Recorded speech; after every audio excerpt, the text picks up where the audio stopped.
Olá pessoal, hoje nós vamos falar um pouquinho sobre a história das políticas de saúde no Brasil.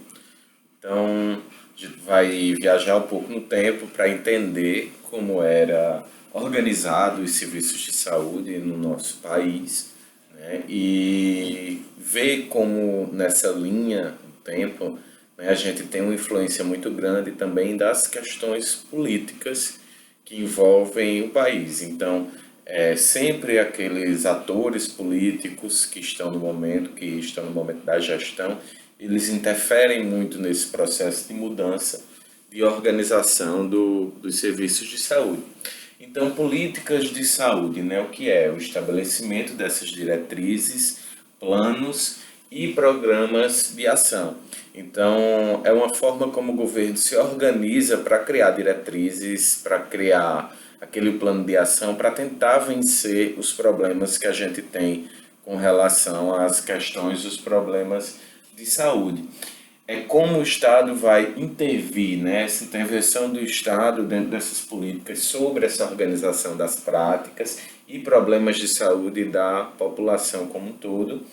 E ele pode ser o ação, então alguns governos, algumas políticas foram preocupadas de fato com resolver o problema da problemática da saúde no país, ou a omissão, né? Porque a maioria das vezes nos nossos mais de 500 anos de história de Brasil, a gente vai ter também mais momentos de omissão às questões de saúde até do que momentos de ação. Então, essa omissão e ação do Estado enquanto resposta social, enquanto forma de resolver aquele problema de saúde. E aí a gente vai perceber que o setor de saúde é fruto dessa influência de todo esse processo político social, e a gente vai dividir ele dentro da história do nosso país, né? A gente percebe que ele caminha junto também com aquele processo saúde-doença, sendo que o processo saúde-doença, quando a gente viu desde o início da organização das civilizações, né? Da humanidade até. E aqui é dentro desse período que a gente vive de existência do Brasil, de história contada.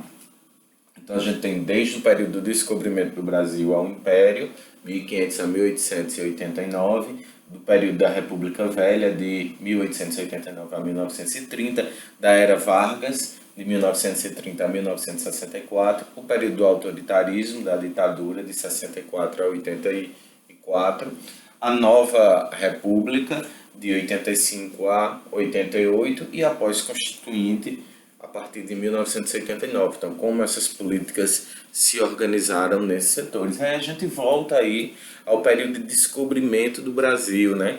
Então, nesse período de descobrimento do Brasil, antes já existia aqui os habitantes da terra, do país, né? Que eram os índios. Então, eles tinham sua cultura. Então, nesse período, o Brasil, ele, a partir do momento do descobrimento, ele se torna politicamente colônia, né? Ele vira colônia de Portugal. Então, Portugal não tem um interesse em resolver os problemas do país, ele tem um interesse inicial só de tirar, né? Então, o Brasil, ele virou um celeiro aí extrativista e agrário, onde a preocupação maior era remover as riquezas que existiam no nosso país. E as principais doenças que a gente tinha eram doenças transmissíveis e pestes, né? Então, os índios, eles tinham suas doenças, mas eram extremamente controlados, porque eles estavam acostumados ali o seu sistema imunológico estava acostumado com os problemas que existiam das doenças tropicais, né? E não tinha o contato com outras doenças. A partir do momento que a gente tem que chega o português ou os estrangeiros na nossa terra, eles trazem consigo diversas doenças que vai meio que quase exterminar as populações indígenas, por eles não terem nenhum tipo de imunidade.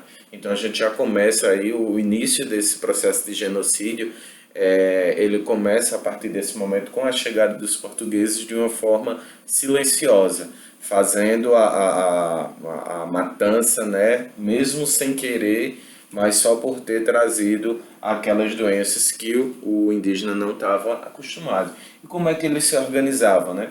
Então não existia nenhum modelo de atenção. Como é que as tribos indígenas se organizavam? Então eles tinham lá os pajés deles. O que eram esses pajés? Eram pessoas sábias dentro das tribos que eles tinham conhecimento sobre as ervas, sobre as rezas, sobre as questões religiosas e cultas da sua época, né? E eles faziam rituais, eles faziam poções para tratar as pessoas de acordo com esse conhecimento que eles tinham. Então, no decorrer do tempo, eles foram aprendendo quais eram as plantas, quais eram aqueles benefícios que eles poderiam para ajudar ali no tratamento de algumas doenças dentro da sua comunidade. Então, essas pessoas eram tidas como sábios, né? Eram tidas como quase um mini deus dentro da sua aldeia. Eram pessoas muito respeitadas, os pajés dentro das aldeias, porque ele tinha o poder da cura, né? Ele tinha ali o conhecimento de curar. E essas informações que os pajés tinham, eles começaram a passar de mãe para filha. Então, até hoje a gente tem nossas avós, nossas mães, toma um chazinho disso que é bom para aquilo, né? Faz uso disso aqui que resolve, que ajuda. Então, isso também faz parte aqui desse processo. Os negros trouxeram, os negros que vieram escravizados de outros, da África principalmente, né, que chegaram no Brasil para trabalhar como escravos, eles tinham suas culturas também lá na África, eles trouxeram um pouco dessa cultura. A gente, brasileiro hoje, a gente carrega muito a cultura negra nos nossos sangues e no nosso dia a dia, na nossa alimentação, nos nossos costumes também. Então eles trouxeram o que a gente chama de curandeiros, eles vieram dessa cultura da africana que trouxe também bastante conhecimento e se junta com esses conhecimentos dos pajés. Nos interiores, nas cidades eram pequenininhas, então a gente tinha a existência de boticários. O que são boticários? Então não é o perfume, mas ele traz aí os primórdios das farmácias, né? Eram boticas dentro das cidades. Essas boticas eles vendiam ervas para as pessoas se tratarem. Era tipo a farmácia daquela época, só que com produtos naturais, né? Esses farmacêuticos eram conhecidos como boticários. Então foram as primeiras pessoas. Então muitas cidades não existia. A gente vai começar a ter uma medicina de fato só lá na frente, né? Essa medicina liberal ela vai surgir, para a gente ter ideia, em 1789. A gente só vai ter na capital do Brasil, que é o Rio de Janeiro, somente 4 médicos. Então é uma quantidade muito pequena de médicos. Então a gente não tinha essa ciência organizada no nosso país nesse início. A gente estava dependendo aqui dos conhecimentos que a nossa cultura já trazia, como os índios, como os curandeiros, como os pajés e os curandeiros, né? E os boticários. Eles foram as primeiras pessoas a ajudar a cuidar da saúde. Não existia estabelecimento de saúde, né? As pessoas se cuidavam em casa, eram médicos liberais, os poucos que tinham, a maioria era prático, né? Tinha um conhecimento prático. Em 1808, a família real é colocada para fora lá de Portugal, com medo de Napoleão Bonaparte, né? E ela debanda aqui para o Brasil. Então foi um momento histórico para todos nós. Então o brasileiro ele tinha a impressão que a família real era uma coisa de outro mundo, né? Era um povo muito chique, muito bonito. E os portugueses, eles acreditavam naquelas cartas que se mandavam do Brasil, né, dizendo que eram jardins lindos, paisagens paradisíacas, e não deixa de ser. Mas eles tiveram um grande choque quando abarcaram no Rio de Janeiro.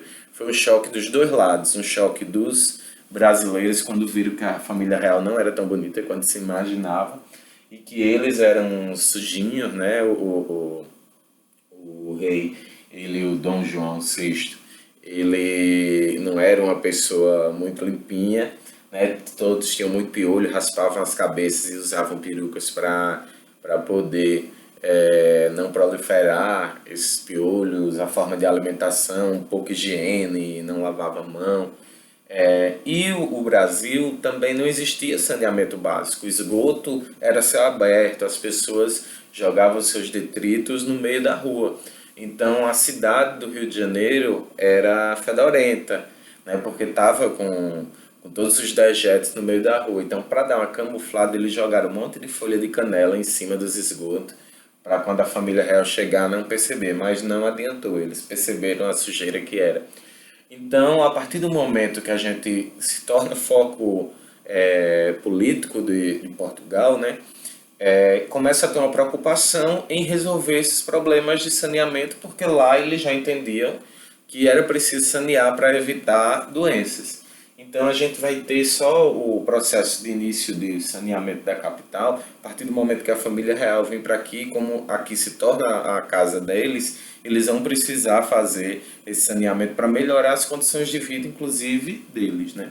O controle de navios, saúde dos portos começam a ser feitos exatamente porque existe resistência quando os portos não são organizados, não são limpos, são focos de doença, os navios começam a ter medo de atracar aqui, né? Em 1808, Dom João VI vai fazer só em 2000, só em 1808 é que a gente vai ter aí as primeiras escolas médicas que vão ser na Bahia e no Rio de Janeiro. Então a gente passa todo esse tempo aí sem ter a existência de faculdades de medicina, né? Então a gente continuava com os práticos cuidando alguém que ia se formar em Portugal e vinha para cá. E o interessante é que os médicos que vinham de Portugal, eles também não tinham tanto conhecimento, porque nossas doenças já eram diferentes, eram doenças relacionadas ao clima tropical. Então, muitas vezes eles não tinham a mesma experiência que até os pajés ou curandeiros terminavam tendo. Então, eles tinham muita dificuldade de trabalhar aqui, até o momento que se cria as escolas de medicina e esses estudos vão começar a se infundir, né? A gente vai começar a olhar também para nossas questões de saúde. E aí a gente vai passando o tempo, a gente vai ter a República Velha em 1889 e 1930. Então, quando vocês estudaram história, vocês aprenderam a política café com leite, né? O que era essa política café com leite? Era aquele acordinho que existia em São Paulo e em Minas Gerais, onde ficavam trocando os presidentes, né, do país. Uma vez era um presidente de São Paulo, outra vez era de Minas Gerais, e assim durou por muito tempo. E até hoje a gente ainda tem um certo vínculo com isso, né? Geralmente os candidatos eles partem dessas regiões. Então, foi um período marcado por muitas fraudes, foi um período que nos municípios pequenos a gente teve muito coronelismo, né? Ou seja, aqueles donos de terras de grandes fazendas com muitas pessoas que trabalhavam ali, eles queriam mandar nas leis locais, na situação local, e mandavam porque obrigavam as pessoas a votarem em um candidato que eles queriam, né? E existia muita repressão dos movimentos sociais, as pessoas não poderiam se revoltar contra o governo, né? Tinha essa repressão e os poderosos eram as pessoas que controlavam as questões políticas. Nesse momento econômico a gente vai ter o fortalecimento aí da nossa indústria agroexportadora, voltada principalmente para o café, para a borracha, lá na região norte, e para o açúcar na região nordeste principalmente. Então, o nosso sistema era voltado mais para exportação, né? Uma exportação de base agrícola. E aí a gente teve o início aí do processo de industrialização. Então, eram os primórdios da transição para a gente ter um local, ter uma organização aí mais, vamos dizer assim, pronta para sair dessa manufatura de agroexportador para começar a produzir. E essa industrialização, esse processo de industrialização já acontecia na Europa, nos outros países, e o Brasil já chega atrasado nisso. Então ele vai, depois que vai ter a abolição da escravidão nesse período, isso faz com que as pessoas comecem a se movimentar também para iniciar o período de industrialização e o início de um capitalismo que estava que estava nascendo, né, que estava crescendo aí nesse processo. Então, as questões sanitárias transmissíveis, quais eram as principais doenças? Doenças transmissíveis, então as pessoas morriam muito de tuberculose, né? Os livros de literatura mostram muito a gente que as pessoas morriam muito de tuberculose ou qualquer outra doença transmissível, febre amarela, varíola, né, tuberculose, sífilis e endemias rurais. Então a gente tinha lá a doença de Chagas, né, era muito comum e demorou um tempo até ser descoberto. E esse período também foi marcado aí pelo fim da escravidão, né? Então, esse período de fim da escravidão, a gente teve os negros, ao invés de serem colocados dentro desse mercado de trabalho, dentro desse processo de industrialização, na verdade eles foram jogados para fora do mercado de trabalho. E o Brasil criou uma política de receber estrangeiros. E aí, em 1930, a partir desse período, a gente vai ter a chegada de mais estrangeiros no país, né? Italianos, mais portugueses e vários outros japoneses. Várias outras nações vieram aqui na intenção de achar que iam receber terras para poder vir para o Brasil. E, na verdade, nem foi tão assim, né? Eles não ganharam terras, eles tiveram que trabalhar com os donos de terra recebendo salário. Enquanto os negros eles foram afastados do mercado de trabalho e começaram a se organizar aí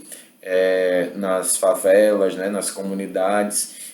Favela, ele diz, é um termo que se dá, principalmente ali no Rio de Janeiro, que existiam árvores que se chamam favelas. Então, essas pessoas eles descampavam essas áreas, tiravam essas árvores naqueles morros e começaram a construir casas porque eles começaram a acampar ali perto da sede de governo para reivindicar o direito da terra deles, da indenização que eles teriam por ter trabalhado ali como escravos e muitas vezes não conseguiram, na verdade, ser restituído por isso, né? Ter direito à terra para poder seguir a vida plantando e produzindo.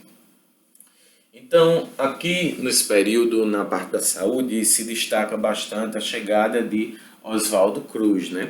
Oswaldo Cruz vai ser chamado pelo governo porque os navios estrangeiros não vão querer aportar no Brasil, porque os portos estão sujos, pestilentos, então causando doenças às pessoas, e aí eles começaram a não querer mais aportar no Brasil com medo de adoecer, né? Então a gente tinha diversas doenças, febre amarela era uma delas, a varíola, que gerava essa repulsa, né? Esse recurso. E aí o presidente da época chamou Oswaldo Cruz, que era um grande médico, para assumir essa responsabilidade de tentar resolver o problema. Então, apesar de médico, Oswaldo Cruz, a primeira atitude que ele teve, vamos sanear aqui essa área, porque é através do saneamento que a gente vai diminuir a contaminação, né? Diminuir as prevalências do adoecimento. Então, em 1902, ele vai assumir o Departamento Federal de Saúde Pública, então, que é um departamento, não existia ministério, era um departamento ligado ao governo. E a criação dos guardas sanitários. Então, a forma de cuidar de saúde antigamente era um pouco diferente, né? Antigamente mais próximo aí, 120 anos mais ou menos. Então, existia os guardas sanitários. O que eram esses guardas sanitários? É como se fossem policiais da saúde. Esses guardas sanitários, eles iam na casa das pessoas que estivessem doentes, obrigavam a fazer quarentena, marcava com a cruz na porta da casa para ninguém entrar, para evitar a contaminação. Eles fiscalizavam como é que estava a situação ali naquela casa, se tinha algum foco de alguma doença, mas eles faziam esse trabalho, esses guardas sanitários, eles não faziam um trabalho legal com as pessoas, né? Eles eram um trabalho repressivo, a pessoa era obrigada. Então, quando a gente faz isso de uma forma obrigada, isso vai começando a gerar revolta nas pessoas, né? Então, os guardas sanitários, eles impunham que as pessoas fizessem aquelas ações. Então, o movimento campanhista foi criado nesse período, O que era o movimento campanhista? Até hoje a gente faz um pouco. O hospital de campanha foi criado ali. É uma coisa emergencial, uma coisa que a gente precisa fazer em maior quantidade, inicialmente um pouco improvisado, para tentar resolver o caos ali naquela hora, né? Muitas vezes o exército vai fazer um hospital de campanha para cuidar ali de uma situação de emergência, de uma catástrofe. A gente assistiu isso agora na pandemia. Então, esse movimento campanhista, ele tinha uma visão militar da história, era feito por militares, né? Então ele usava a força e a autoridade para poder resolver os problemas das pessoas ali, tentar controlar as questões de saúde. Se a pessoa estava doente, era doença transmissível, eles iam lá, queimava o colchão, queimava a roupa do doente, afastava o doente da casa. Então eles faziam isso para tentar controlar a situação de saúde. Só que como era essa forma repressiva, isso assustava a população ficava sem querer revelar, né? Hoje em dia a gente percebe a gente no meio dessa pandemia, a gente percebeu que vários hábitos, várias situações do passado, elas reaparecem muito forte como instinto das pessoas, né? E dependendo da situação. Então, as pessoas fugindo aí da vigilância sanitária quando estão cobrando para fazer o certo, as pessoas fazendo coisas ilegalmente também, aglomerando e disseminando a doença. Então, a gente percebe que a gente começa a ver de perto coisas que aconteceram no nosso passado. Então, Oswaldo Cruz foi também o responsável por colocar uma vacina obrigatória. A Lei Federal, em 1904, obrigou todo mundo do país a tomar a vacina antivaríola. Ela era obrigatória. Então, isso foi uma grande revolução, porque, como era obrigatória, fez com que a população se revoltasse, ou parte da população se revoltasse. A varíola, ela não era... Nessa época existia um período de muito pudor também com a população. O que é esse pudor? As pessoas não mostravam, não queriam mostrar o corpo, principalmente das mulheres. Então, era preciso abrir um corte na pessoa e jogar um pozinho, que era a forma que era aplicada essa vacina contra a varíola. Então, as pessoas não queriam mostrar os corpos das mulheres, né? Os maridos ficavam com ciúme, não queriam mostrar isso aos guardas que estavam fazendo essas aplicações. E também começa a se criar os movimentos negacionistas que vão dizer que era o governo que está querendo matar as pessoas para não pagar alguma coisa, para matar os pobres. Então, tudo isso começa a fazer parte, né? Hoje em dia a gente sente que o tempo passou 100 anos, mas a gente ainda tem um restício dessas coisas até hoje no nosso inconsciente, né? No inconsciente coletivo popular também, de ter esse medo de vacina. Então aí a gente teve a revolta da vacina. Então, diante dessas situações de obrigatoriedade, e também diante do momento político que se passava na época, as pessoas se revoltaram ali e fizeram com que tivesse uma grande manifestação contra essa vacina obrigatória e contra o governo da época. Então, se juntou a situação para criar esse movimento. Porém, apesar de tudo isso, a gente teve o controle de doenças epidêmicas, né? A gente conseguiu controlar muitas doenças ali nessa época. Inclusive, a gente teve, Oswaldo Cruz conseguiu erradicar a febre amarela no Rio de Janeiro. Então, a febre amarela ela é causada pelo mesmo mosquito que causa a dengue, o Aedes aegypti. E aqui nessa época ele conseguiu erradicar, fazendo a limpeza de terreno, conscientizando as pessoas para não deixar a água parada, colocando inseticidas na cidade. Então ele consegue erradicar a febre amarela nesse período, coisa que a gente até hoje a gente não conseguiu erradicar o Aedes aegypti, era o mesmo mosquito, né? Então a gente percebe que o mundo vai voltando com os problemas com a complexidade um pouco maior.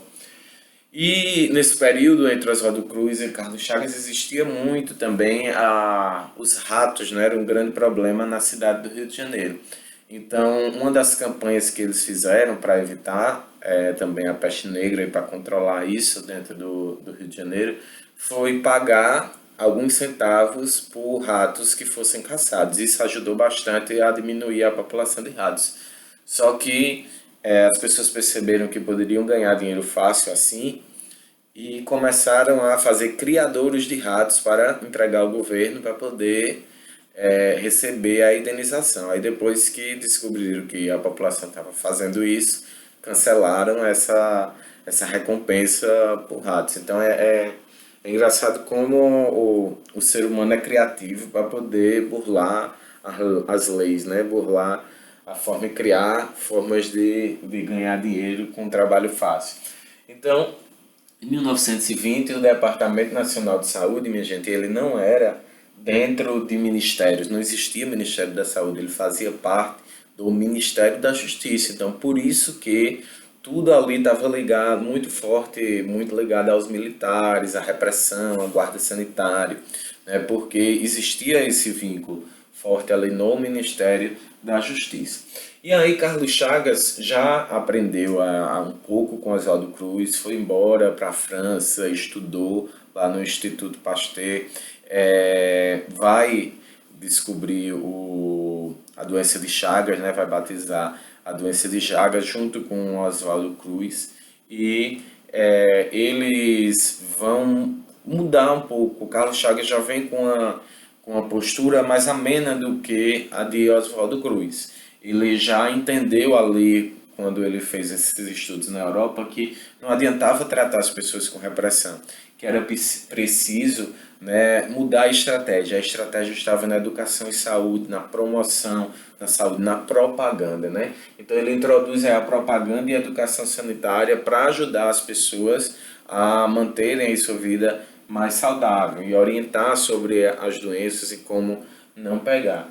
E aí hoje a gente acha que é uma coisa tão simples, né, mas não se preocupava com isso. E a partir desse momento a gente tem essa preocupação. E aí ele foi lutar contra a tuberculose, a lepra, doenças venéreas que eram tabus, né? As pessoas não falavam, ficavam com vergonha de ir no médico, escondiam aquela doença. Então ele começa a traçar aqui uma batalha nessas doenças e também ampliou o saneamento e o controle das epidemias, né, nas cidades, na cidade do Rio de Janeiro principalmente, exatamente para não afetar a exportação. Né? Em 1918 a gente vai ter uma pandemia muito parecida com a que a gente está tendo hoje, que era a pandemia da gripe espanhola. Né? A gripe espanhola matou muitas pessoas. Por onde é que o vírus da gripe espanhola chegou no Brasil? Exatamente pelos portos. Ele chegou em Recife, chega ali no Rio de Janeiro, pelos portos e começa a se alastrar. Inclusive, um presidente do Brasil, Rodrigues Alves, ele morreu de gripe espanhola na época. E no início, quando a gente volta no tempo e olha, né, no início existiu essa mesma história de negacionismo, de achar, não, é só uma gripezinha, na época da gripe espanhola, é só uma besteirinha. Quando as coisas começaram a se agravar e a população começou a morrer e a ficar desesperada, pedindo uma providência do governo, né, que Rodrigues Alves se mexeu e mudou o ministro da Saúde, que não era ministro, né, era o responsável os responsáveis pela Diretoria Nacional de Saúde. E aí esse novo diretor que assumiu na época começou a ter uma responsabilidade maior com relação ao cuidado da gripe espanhola, mas nem o presidente escapou dessa situação que a gente viveu. E endemias rurais também eram muito comuns aí em 1920, né? A gente vai ter aí a doença de Chagas muito forte até hoje. Hoje o barbeiro ele não está mais tanto, como a gente conseguiu reduzir bastante a quantidade de casas de taipa. Hoje o barbeiro ele mora nos nossos telhados. Ele mora naquela madeira que segura o telhado com telhas de barro. Então é muito comum encontrar. Agora nem todo inseto ele vai estar, nem todo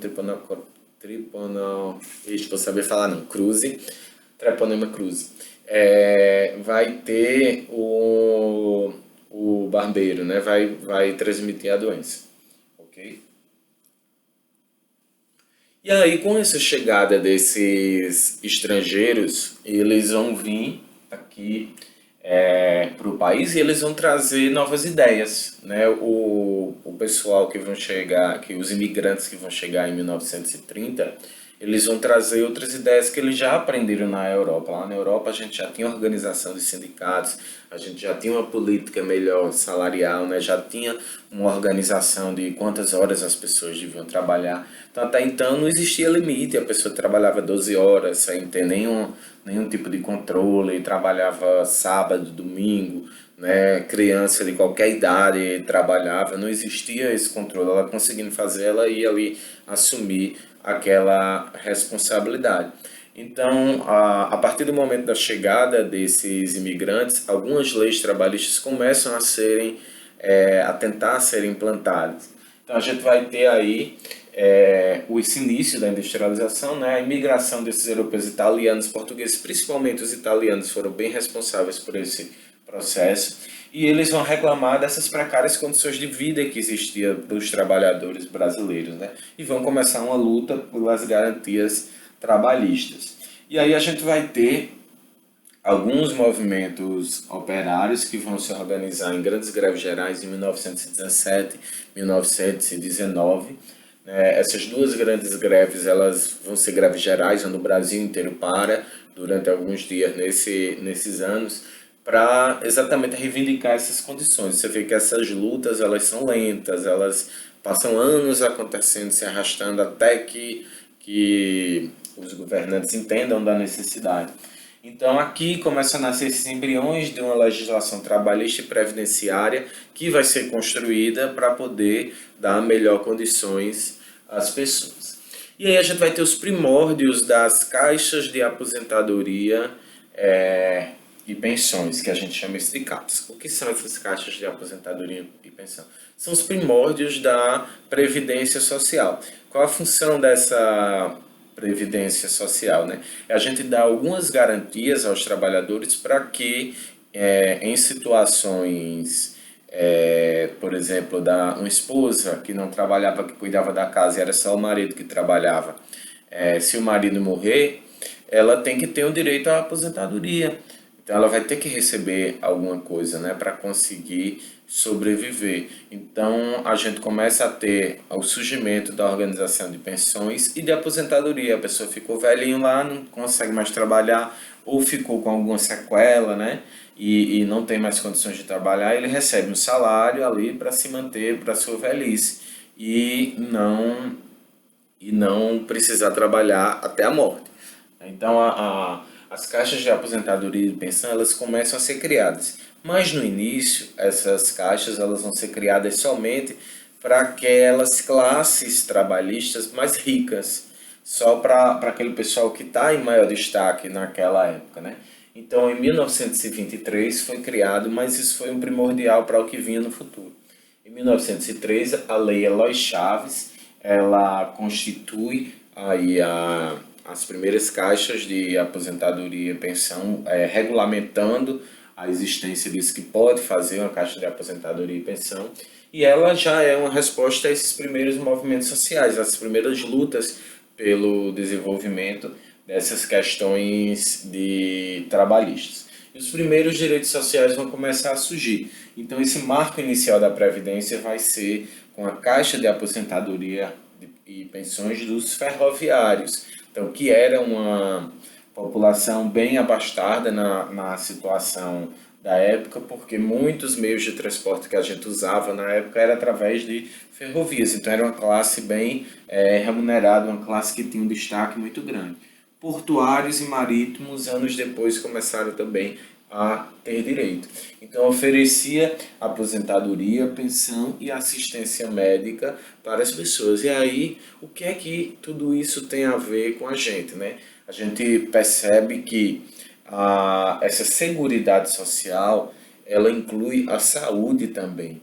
Então você consegue oferecer aposentadoria e pensão. E aqui também a gente vai ter o primeiro processo de organização dos serviços de saúde para dar assistência às pessoas. Então isso começa a ser criado aqui a partir das CAPs. Então a partir desse momento, então só a partir de 1923 a gente vai começar o governo a falar de fato numa saúde mais efetiva, em criar alguma coisa, né? Ainda tudo muito no primórdio, mas ela vai começar a pensar em criar alguma coisa no primórdio. E como funcionavam essas caixas de aposentadoria e pensão? Então, eles eram organizados não pelo governo, eles eram organizados por suas instituições ou empresas. Então, pronto, aquela empresa ali ferroviária que construía as linhas ou que comandava o controle dos transportes, ele recolhia um valorzinho, né, um valor de 3% do salário do trabalhador todo mês e depositava numa poupança, né? Dos empregadores, o empregador, o dono da empresa de ferroviária ali, ele depositava 1% do lucro da empresa e colocava lá dentro daquela poupança, para quando precisasse, ele fosse usando para pagar aí os benefícios das pessoas. Então, em 1930, 47 caixas de aposentadoria e pensão, com 142 mil pessoas seguradas. Então a gente tinha aí em 1930 somente, se a gente olha para o Brasil inteiro, né, somente 47 caixas de aposentadoria e pensão instituídas. Então era em torno de 142 mil segurados. É uma cidade ali do tamanho de Patos, de pessoas seguradas. É uma quantidade muito ínfima perto da realidade de um país inteiro. 8 mil aposentados e 7 mil pensionistas. Então era uma quantidade muito pequena. As grandes críticas eram exatamente isso, a baixa cobertura que se tinha dessas caixas de aposentadoria e pensão. Então, a gente chegou aí até o início da Previdência Social, a gente começa a perceber isso. Como é que o Brasil está se organizando para distribuir aí ou resolver organizar essa estrutura de saúde, né? Então, o Brasil ele vai estar dividido em mais ou menos quatro partes, né? Como é que está a situação das pessoas aí pós 1930, né? Então, a saúde pública, que é aquele departamento do governo dentro do Ministério da Justiça, ele vai tratar somente da prevenção e controle de doenças epidêmicas, né? Tentar evitar que essas doenças se manifestem ou elas se propaguem. A Previdência Social, ela vai estar ligada a uma medicina mais curativa para trabalhadores que têm carteira assinada ou têm vínculo com a empresa que é associada. A medicina liberal privada, ela vai atender as pessoas que têm dinheiro e que vão lá no seu consultório, ou que o médico, que existia muito médico da família, ia visitar a pessoa na casa dele para tratar, para cuidar. Então, quem tinha o dinheiro usava aqui a medicina liberal. Quem não tinha dinheiro, quem não tinha previdência social, né, quem não tinha essas duas opções, eles eram conhecidos como indigentes. O que eram esses indigentes, né? Que era a população pobre? Eram pessoas que dependiam de locais de filantropia. Então existiam alguns hospitais, poucos, que eram santas casas e hospitais filantrópicos que cuidavam dessas pessoas que não tinham o vínculo, né? E essas pessoas ficavam só à mercê desses hospitais. Muitas vezes nem médicos tinha só as enfermeiras, as freiras, né? Os padres que tentavam ajudar ali, tentavam organizar, administrar aqueles espaços e dar um final de vida para aquelas pessoas de uma forma mais harmoniosa. Então, era mais ou menos esse formato. Então, os indigentes, eles tinham eles ficavam sem assistência, né? Você morria sem saber nem para onde vai. E tem gente que até hoje fica com isso, principalmente as pessoas que moram em cidades mais distantes, fica com medo de ir no médico, fica com medo de ir no hospital, porque acha que ali não vai resolver, né? Que só vai morrer mesmo, que não vai ser bem tratado. Então, as pessoas carregam na sua cultura também essa exclusão de não conseguir chegar aqui nessas questões de saúde. Então aí a gente vai para Era Vargas. Vou dar uma pausa aqui e a gente começa no outro vídeo para não ficar muito grande.